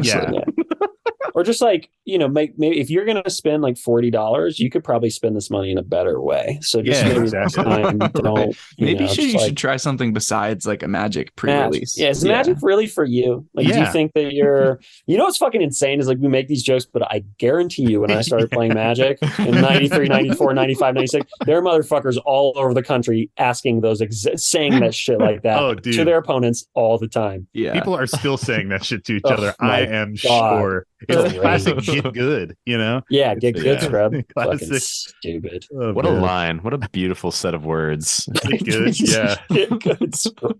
Unbelievable. Whoever coined that, Yeah. you know, Fucking missed the legend. boat on fucking copywriting that shit, man. Yeah, it's true. Well, shall we move on to our third story of the evening? One Yeah. last one. Let's fucking One do last one. it. So we're going to dip back into Patreon for this one. Dip on in. We got one from our buddy Royal Flood here. Sup, Royal Flood? And this one is called Massacre Wurm, Connoisseur of Salt. I like where it's going. Mhm. And the story goes. This story takes place a few months ago when I attended my LGS casual commander night. I got paired up with 3 randoms, and we all revealed our decks. I was playing Teza Karlov Aristocrats. Player 2, the incoming salty player, was playing a 5-color good stuff Joda Archmage Eternal deck. Player 3 was playing Olivia Volderon, and finally, player 4 was playing Shadrix Silverquill. As the game unfolded, we each built up our board states and became threats to the table. Joda was cheating out big threats, Silverquill was buffing up his commander and threatening to eliminate a player at any second, and I was working on assembling my combo line with Teza on board. Apparently, the Olivia Volderon player was doing fucking nothing, so omitted from the story. Oh, rip. Finally, the Shadrix player got his commander to a high enough power to deal over 21 damage and declared it attacking Joda. Joda player smirked and cast Ink Shield to prevent all damage and create 21 Inklings, boasting about how he would be killing Shadrix on his next turn. Pretty good. Running that Silverquill tech, honestly. Yeah. Kind of ironic here. On theme. Hoisted by your own fucking petard, buddy. The Shadrix player passes to me, and I felt a rush of euphoria as I drew my card for the turn, Massacre Wurm. It was a no-brainer, and I played it to wipe out all Inklings and deal 84 damage to the Joda player with Teza on board, because doubling the death figures. Oh, man, that's fucking spicy. He began to lose his mind, yelling and screaming, yelling at me to take it back. What are you doing? I was going to kill Shadrix on my next turn. Why would you do this? I simply replied, because I can kill him myself. He threw a full-blown temper tantrum, crying out about my poor threat assessment, and promptly threw all of his stuff in his bag and stormed off. I then proceeded to finish assembling my combo line and drain the rest of the table for the win. The best part of this whole experience was that Shadrix player being so impressed by the Massacre Wurm that he went and bought a copy for himself immediately after the game. Yes, yeah. It was honestly a great game, and now I always chuckle to myself whenever I see that Massacre Wurm. That's awesome. That's a good one, man. I fucking Yeah, love that is a good moments one. like that. I am always confused by people that like get mad about this. Like, isn't this kind of what you're playing Commander for? Like these weird, big blowouty moments. Like that's one of the main kind of core features of this variety of Magic compared to so many other ones, I feel like. So I don't know. It's always surprising when someone sees something that I'm sure they've done something similar to and kind of freaks out about it. Like, I'd love a Massacre Wurm in isolation. When it happened once in the game, and it's like, cool, like you did the thing. I probably lost a shitload of life because like I always have 1/1s and they're all over the place. So I definitely got hurt real bad. What I dislike more is when it happens again and again and again. Like I've played with some pages before where they're just fucking, the deck is like, it was a Massacre Girl deck, right? It's just you just fucking do it every 3 seconds. I'm like, okay, I'll just fuck myself in the corner while this keeps happening. I was in that game, I think, and that game fucking sucked. You were. That game sucked ass, man. Like they did cool shit, but I'm kind of like, so almost to answer your question, Mike, it's kind of like, I feel like that's more of the issue with some of these types of effects when they happen like over and over again. And so people like get that in their mind. So like even it happening once, they just have the bad taste from the past, and it's hard to not think that it's going to go there. But I agree with you that like that is the point of Commander, like these fun big things that happen, like a total shift in the dynamic. Like everyone thinks they're going to die the next turn, and then fucking Massacre Wurm comes down and you're like, get wrecked. Usually, again, I'm usually getting wrecked, so I'm not so happy about it. I wish I was the one proclaiming it, but like it's just not usually my my role in these scenarios. But Should we read Massacre Wurm here? Yeah, we should. Yeah. Okay, Yeah, sweet. props. So Massacre Wurm, it is a Phyrexian worm creature. It's a 6/5. It costs 3 generic and 3 black. And it says when Massacre Wurm enters the battlefield, creatures your opponents control get -2/-2 until end of turn. Whenever a creature an opponent controls dies, that player loses 2 life. And of course, Teza Karlov doubles those death triggers. So instead of losing the 42 life, it was 84 life in the story. I like this because it's a nice little 3-act structure, right? It's got like Rising Conflict of like, Shadrix is big, and then it's got like the reversal of like, haha, Ink Shield, and then it has the fucking boom, the 3rd act, the hammer falls. Yeah. And like, it's got the whole like pride goeth before the fall shit. You know, Joda player's like, I got you, and then immediately gets fucking cracked back. It's got a lot of dramatic trappings. Yeah, it's very I love nice. It's even got denouement with like, and then I cleared up the rest of the board. Yeah. It's like, Yeah. it's great. And I It takes it home. And the Exactly. happy ending, dude. It's got the fucking Yeah. happy ending where they're like, and then the rest of us smiled about Massacre Wurm, and Yes, you had a everybody big loved group it. hug, and Everybody, super clapped. But I think that you have a couple options in this situation if you're the Joda player, right?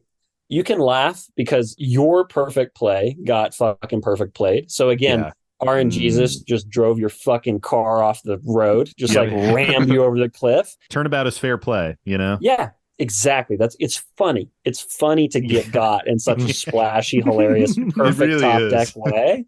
Yeah. I would say that if you're going to like perform being upset, whether or not you feel it or not, if you're going to perform being upset, there's actually a good place to do that. It's called cEDH. In cEDH, if you have resources and you can argue to somebody else at the table, hey, don't fuck with my resources, I'll use them to kill this other player, thus helping you, because there will be one fewer player in the game. That's a perfect place to use rhetoric and like, get a little into it, get a little passionate about it, try to make your case. And it might work or it might not. And the nice thing about cEDH that I love is after you've made that case, it's going to play out how it's going to play out. And then you can have a conversation with the person afterwards and be like, what do we think? Was that right? Did my argument make sense at the time? Did you think it was just bullshit? How do you think that decision played out? What can we imagine going differently? You can actually kind of dissect it.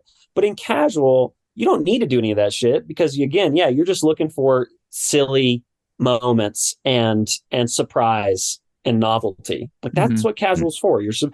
You're supposed to look for novel moments and surprises. In cEDH, you're not. You're looking for doing the dance well. You're looking for like doing the choreography really well over and over again as you get better at it. So it's 2 different sets of desires, but like, I don't know. I can understand Joda being upset because they had a perfect play and it got fucking bested immediately. They couldn't even bask in the blow for a turn cycle.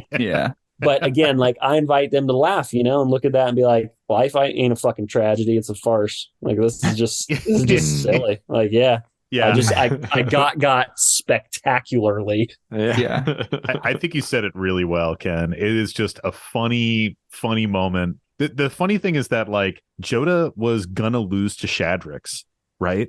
So like if you didn't have that ink shield, you were dead just to commander damage. You had the ink shield, you survived, and then you just died anyways. It didn't like really change your outcome a ton.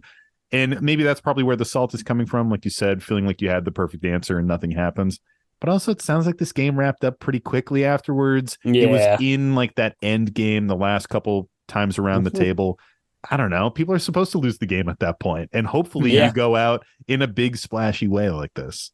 Yes. I think you also nailed it with like identifying the political part of this being one of the kind of points of contention. Like it seems like this person maybe was upset that they didn't get to make their case for not playing the Massacre one. Like once it's been cast already and you're like, okay, all my creatures die and I lose, like you don't get that chance to be like, wait, I'll kill him for you. Yeah. And you feel like, oh, this person made a misplay because I would have told them I would have killed that player for them. Like I could have helped you. And it's like, you don't need to do that though. You can just skip the confusion and I'll just win outright. Yeah. Great. Yeah, exactly. Yep. And I appreciate those social plays like a lot. Like there's probably a world here where you draw the Massacre Wurm, you let them kill your opponent, and then you just crush them with the Massacre Wurm on your turn. But man, when you get that perfect top deck, it just solves every problem for you at the table, and it's burning a hole in your pocket. You gotta slam you it. gotta do it. When you have your Yugi Moto moment and your fucking heart of the cardsing, you need to play that card. Like yes, just jam it. I think generally that's a fun philosophy in a hobby, where it's like we only have a finite amount of time to do this shit. Like, if you get lucky, fuck it, lean in. That like shit. It's fine. Yeah, enjoy it, because those moments are the point. You look for those moments of like, this game is thrilling. I am thrilled. That's why we're doing this fucking shit. Like, yes, we do it to kill time and feel like we're, working on our little Lego puzzles or whatever, painting the yellow pants blue, to quote 40-year-old version. But like, the thrill is good. And and like, I think that this could have been a situation in which the Joda player was thrilled by their play and thrilled by the Massacre play. Yes. They could have easily gone like, holy fucking shit, like that. Yep. Like, okay, that was you got exactly the right card. Like, hell yeah, that's all right.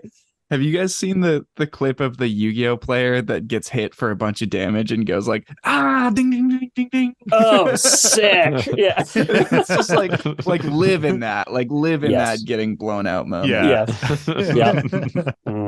Yeah. Theatricality is important. This is a big reason why I play Krark Sakashima, because a lot of times in a tournament, like, something will ride on a coin flip. It'll be like, all right, dude, if I win this coin flip, we fucking draw the game. Everybody gets a point. If I lose this shit, we ain't getting a point. And I play that shit up. I get everybody to gather around. I fucking roll the die on the floor. Like, you look for those moments where you can actually turn it into something that people remember, and not just another like, okay, that was a good game. But like, look for those moments. Those moments are they're rare. So create them whenever you can. Definitely. Fucking love that.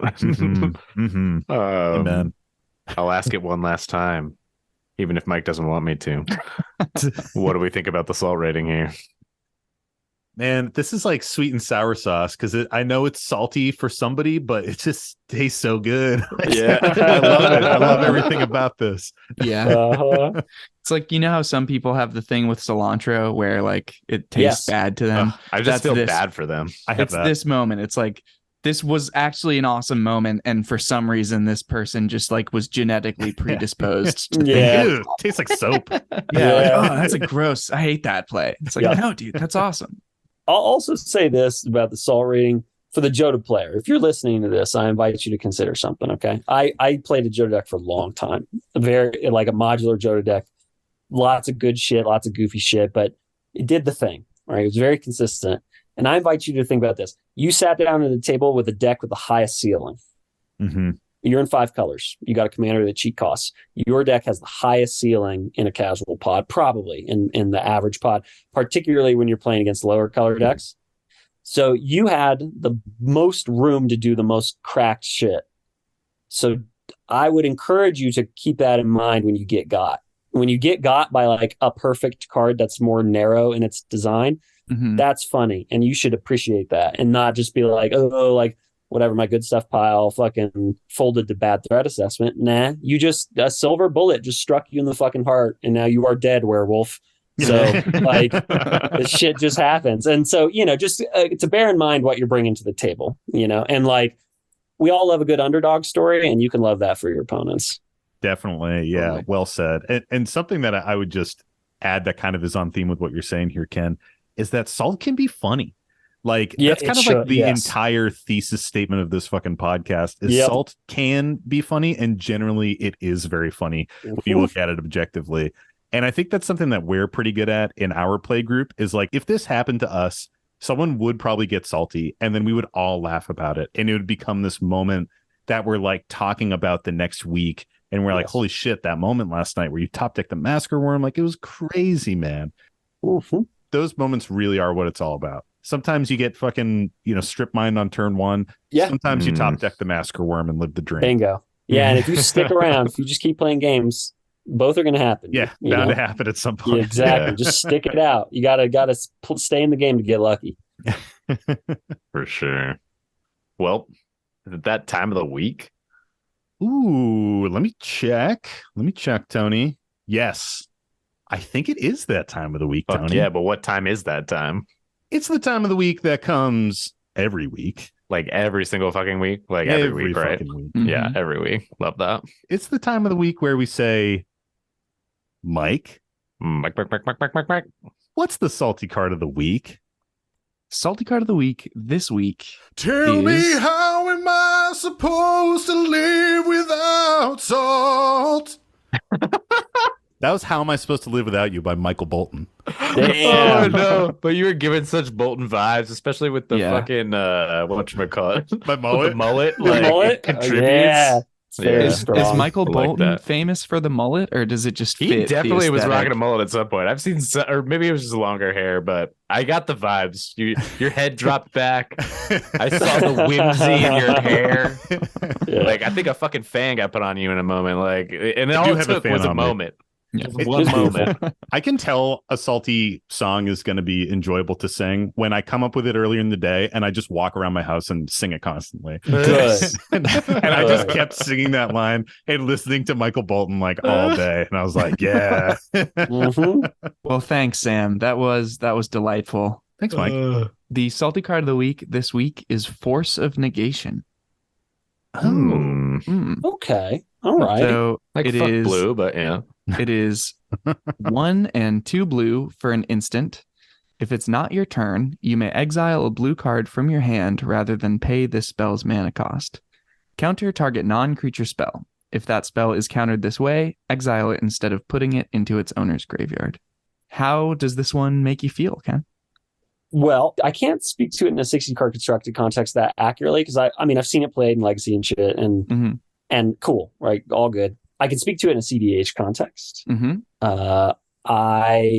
is a card that I wish I could play. I can't really. I've tried to do it, but Krark sometimes just says, "Get fucked, go home, go to sleep, go to bed, retire, quit," and eats a card and does nothing. So I don't really play it anymore. I've played it on and off in the deck. I think to me, Force of Negation, yes, like free spells are inherently strong. That's but the downside can be pretty small. Exiling a blue card, who cares? But to me, it feels pretty fair because you can't use it on your turn. So it's only used defensively. That makes it feel like, in terms of free blue counter magic, pretty fucking fair. Pretty, like, it's like, I don't know. I feel like it's actually a well-balanced counter spell, well-designed counter spell. So yeah, I don't know. I think that this one is A-okay by me. I'm never upset to see it. And oftentimes I'm praying that an opponent is holding on to one. Because if they don't have a fucking Force of Negation or something like it, we just lose. And I don't want to lose. So, yeah, I'm glad it exists, I think. Nice. Sam, how do you feel about this one? I feel pretty similarly. I think this cycle, specifically the Force of, is a really well-designed cycle. I really love Force of Vigor. I think that's like one of my favorites in the cycle, actually. Being able to blow up two things, two enchantments or artifacts, is just like super, super powerful. And like you said, Ken, it does have a very fair cost in that it is expensive on your turn, it is limited in what it can target, and it also costs an extra mana beyond like the typical classic counter spell. So that is sort of a heavy cost when you think about countering things on your own turn. But the fact that it is free on an opponent's turn and still carries the cost of having to pitch a similarly colored card, that's a pretty solid rate. That said, I think that this class of counter spells garners a lot of salt at casual tables. I think we talked about it recently on like a Patreon episode or something, that the hallmark of a blue counter or just a blue control player is 2 untapped blue mana. And when you see none, there is this sense of like, I'm good, I'm fine. I'm safe. Especially in like a more casual oriented pod. Yes. I could see someone dropping this and being like, man, that's fucking busted. It's like a $30 or $40 card at this point. Maybe it's hit 50 again. And I think it's one of those things where it's like, it's not a card that's only meant for cEDH, but it is sort of like a signpost of higher power in general. And I could see people getting salty encountering this in lower power games. And then it also has that element of like exclusivity because it is expensive. And for a lot of people, a $20, $30, $40 card is like, that needs to be like a linchpin card in your deck. And to have it be like, it's one piece of interaction that I'll just toss away is sort of or borderless Sam, right? If it's like if you want it to look pretty, like... or borderless. But that I think that carries a lot of salt for a lot of players out there. But for me, I'm cool with it. We generally just see it in cEDH in our pod, so it's never ruffled my feathers. And I think the fact that it exiles is also dope, and I always forget it, and it's wicked powerful. Yeah, totally. Well, Tony, how about you? Yo, fuck these cards. You know why I fucking hate these cards? Because I fucking hate blue. And are you wearing your blue as a trash color? You're literally wearing blue and sitting on a blue chair. Oh, no, look at the actual shirt. Blue is a trash color. What does this say? Tony, put your shirt on camera. What does it say? This says blue is a trash color for trash. I mean, I know this about myself, so you're not telling me any fucking thing new, buddy. Tony is wearing most the blue players do. But my problem is, like, occasionally I'll play blue, and occasionally I will have counters and stuff when like cEDH decks and stuff. And I have countered more things that I can't counter than I have countered things that I can actually fucking counter. Because all these stupid fucking cards say like slightly different bullshit on them. And I'm like, just fucking let it happen. Like, what the fuck? I thought I was supposed to be in blue and just tell you can't play Magic. Then every time they're like, oh, you can't fucking do that. I'm like, well, fuck me. Why is this card even in the deck?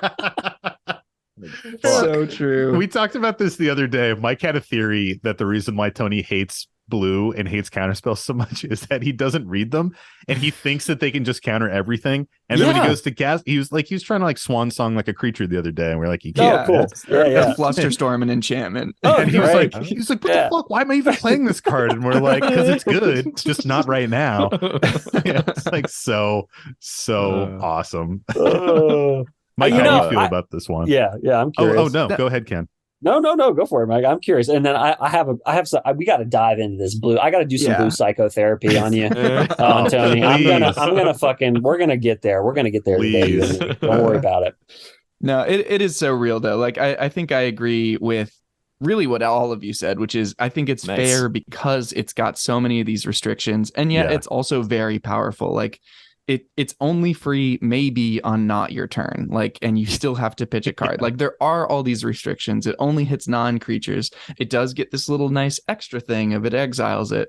I like it a lot. I have been salty because, like Ken said, it's sat in my hand a lot and not done what I needed it to do, just because I'm often on like 5-color piles and I just don't have that extra blue card, and it's super frustrating. And I can't hard cast it because I don't have those 2 blue sources lying around. So it is one of those cards where you first look at it and you're like, what the hell? And then in practice, it actually is a lot more balanced. So it doesn't really get me salty seeing it on the other side, but it does get me salty when I can't cast it when I want to. Yeah, that makes sense. Everyone's favorite question. Where does it lie on the list, Mike? Ooh. Well, you guys get to guess that. So, of the top 100, Sam, do you want to start us off? Let's see. So I gotta. What'd you say? Thank you, Tony. I said 37. 37. All right. So typically those are like casual players voting on salty EDH rec list. And casual players know that blue fucking sucks. Yeah, I'm just saying that this causes like higher salt, I think, in casual pods. But I don't think it's absolutely crazy. I'm going to guess, let's keep our theme of tight margins here. Give me a 42 there, Mike. Oh, you're such a slut. The meaning. Well, thank you. That's a compliment. I'm going to go a little higher only because I think that, I don't know, my working theory with this guess, which is 63, is that this is not seen often enough to crack past below 50. That's my guess, but I could be wrong. So, but fuck it. We'll live or die. I like the logic by the guess. I like it. Should have been 69, but I know I thought about it, but I am competitive and I wanted to get it right more than I wanted to be funny. So here we are. To my detriment.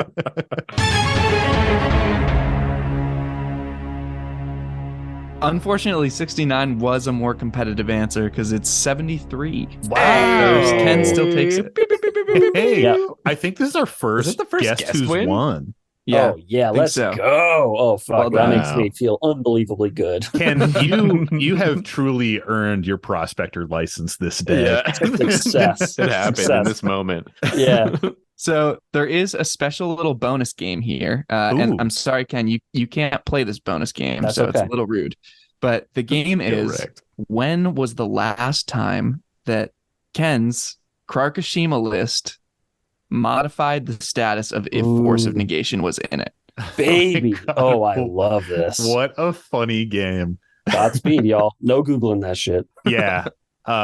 Tony, do you want me to go first? Since Yeah. you fell on the sword for the other one. I absolutely do.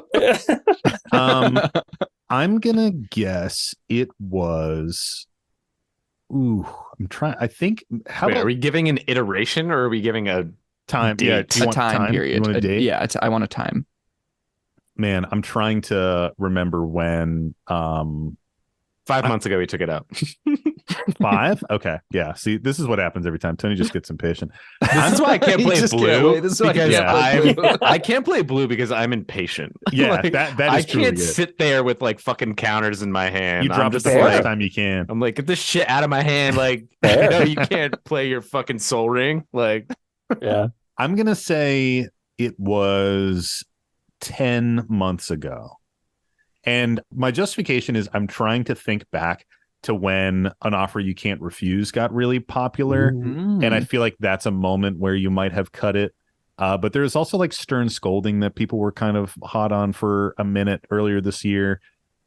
I don't know. I think those could potentially be Krark cards. Who knows? What you got there, Mike?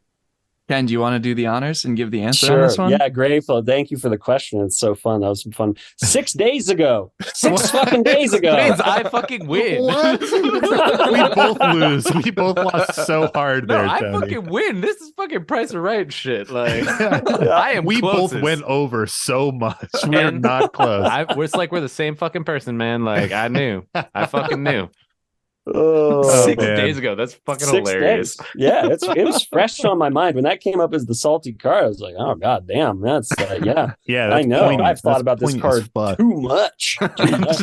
That is really interesting. 6 days ago. Damn. Yeah, I change my shit all the time, and like I try to maintain, like, since it's a primer list and a lot of people look at it, and that's how a lot of folks find the deck. I try to maintain a list that feels balanced enough to what I might kind of anticipate as being like a general meta insofar Yeah. as that can exist. It doesn't anywhere, but like kind of guessing at averages.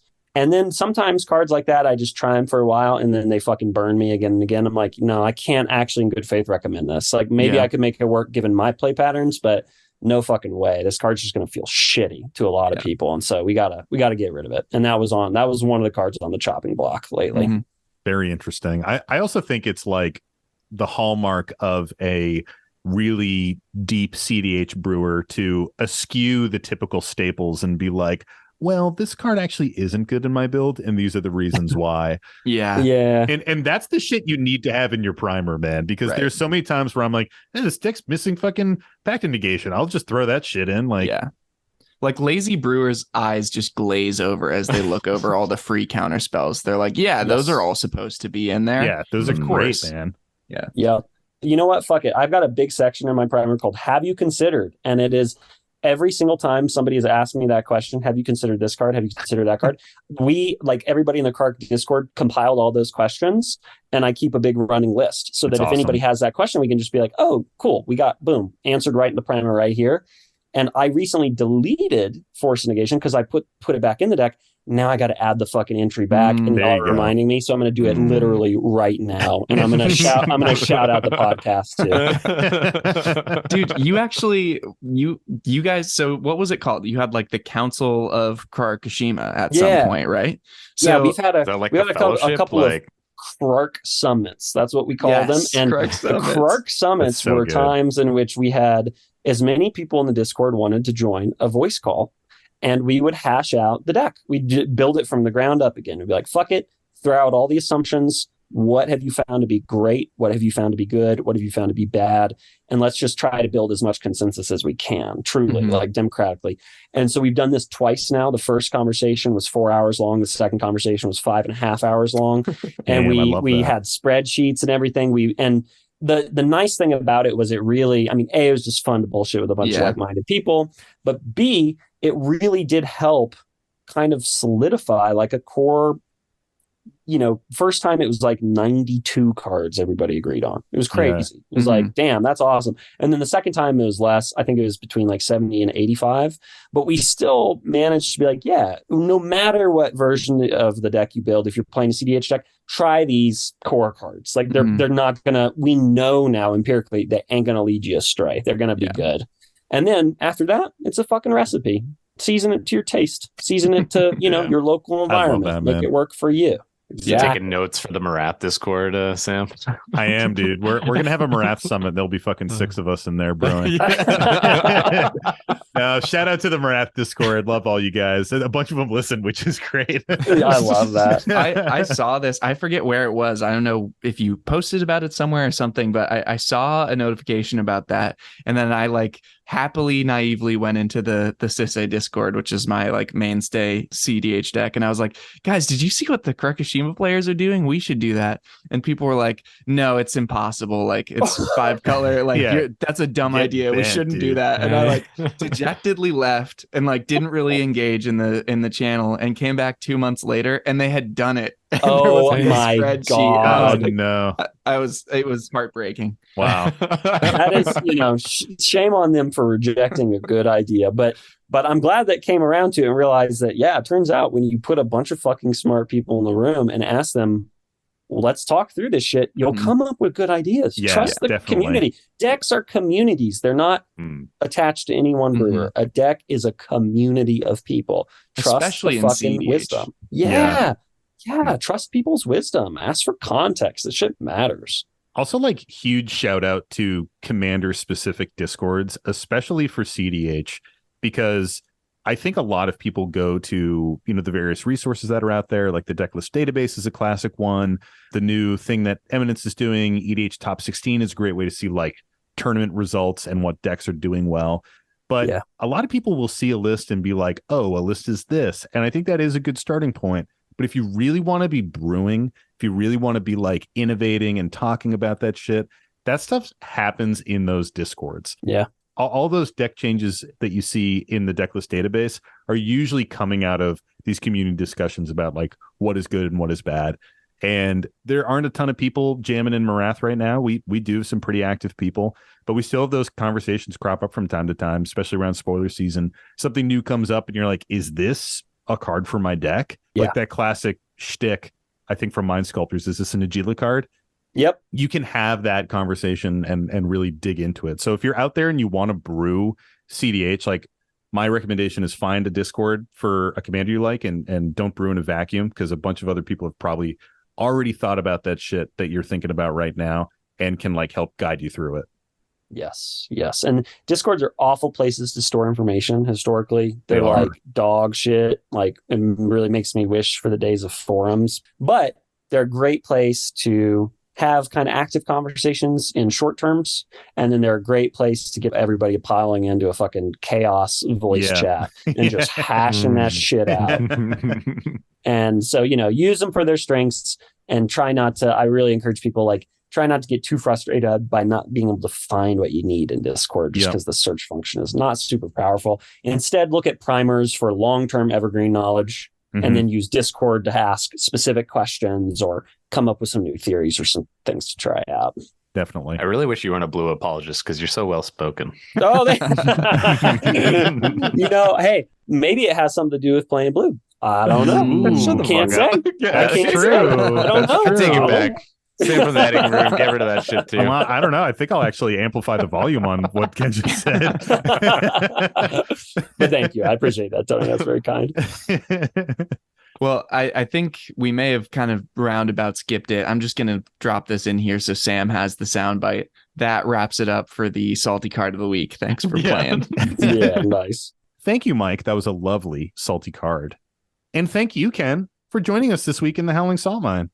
My pleasure. This was a blast. Love y'all. Thanks for having me. Nice to finally meet you, Tony and Mike, and kind of put the whole crew together in my mind. And hopefully I can get out to where y'all are at ASAP and we can jam some games in real life. And you know what? I would love to. Tony, for you, I'll play my non-blue cEDH deck. Oh, no. I want you to play Krark Sakashima. Yeah, I want to see it. I love that deck. And Ken, where can the prospectors find you if they want more Ken content? Plug what you got. What are you brewing on right now? Yeah, you got it. So probably the best way to like chat with me is through Twitter. I post shit on there far too often. KenBaumann.com is my website. You can see kind of what projects I've worked on in the past, what I'm working on currently there. Talk with me on Twitter. Feel free to email me directly. I love having conversations with folks online, particularly one-on-one. Love that.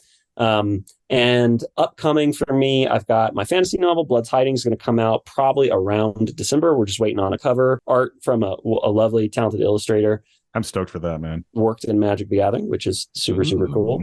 And I am currently also working on a secret book. I can't disclose the details about really, but I have alluded to it in various ways on Twitter. Maybe might have something to do with a video game, maybe something like that. A particularly popular video game of late.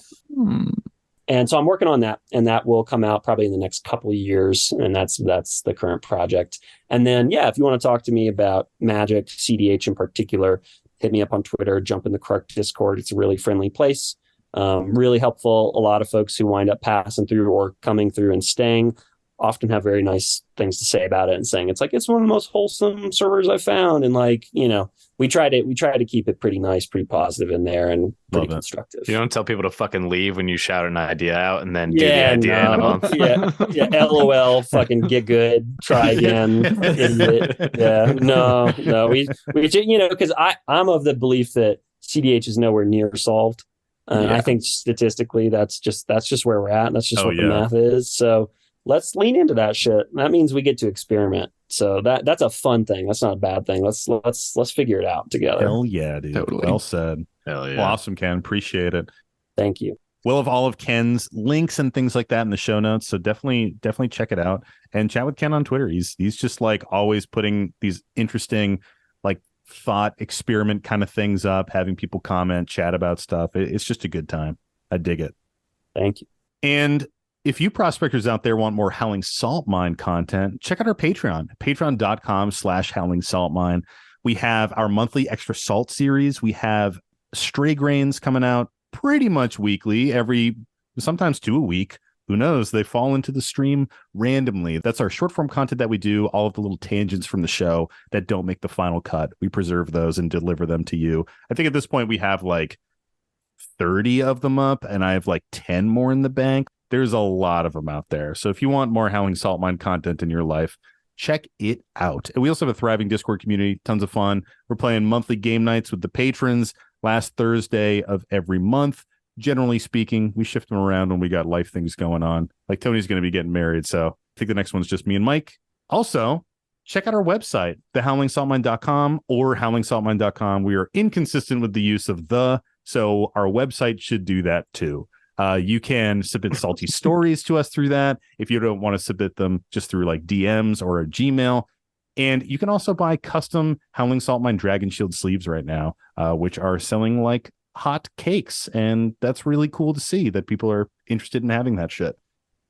Also, check out our Bonfire store. We talked about Tony's Blues a Trash Color for Trash Players shirt and hoodie that he also has behind him. So if you want to wear 2 pieces of clothing with the same Howling Salt Mine motto on them, you can also do that with a simple click of a button. Also, if you want to support the podcast in a different way, something that you can do that really helps us out a lot is giving us a 5-star review in your favorite podcast app of choice. For small creators like us, that is something that elevates us in the algorithm, and it helps people find us a little bit more randomly. It might get suggested if they listen to something similar. So that is really, really useful for small creators. And lastly, we got to shout them out. We do it every week. Our amazing podcast artist, JD Burnett, for gifting us this beautiful podcast art that we love so much. If you're ever in Asheville, North Carolina, hit him up and get a tattoo. He's a really awesome dude. 10,000 subscribers are bust. Hell yeah. That's when we'll all get those matching tattoos. Right, Mike? Wow, Mike just did a huge thumbs up yes. Yeah, and I saw him like shake his head like so aggressively. He's like, fuck yeah. I can't imagine what else I'd want to do with my life. Yeah. I like that. We have to change our tactics, Tony. This is when we say Tony and I are going to go get tattoos and Mike is going to get left out and regret it for the rest of his life. Yeah, that is true. I'm gonna be like the body double for Gimli, who like didn't go to the after party and regrets Yo! it to stay. Oh, so good. Well, thanks again, everybody. And thanks again, Ken, for stopping by in the Howling Salt Mine. It was a pleasure, dude. Thank you. My pleasure. And as always, stay salty and don't forget to draw an additional card during your draw step. It's the Howling Salt Mine.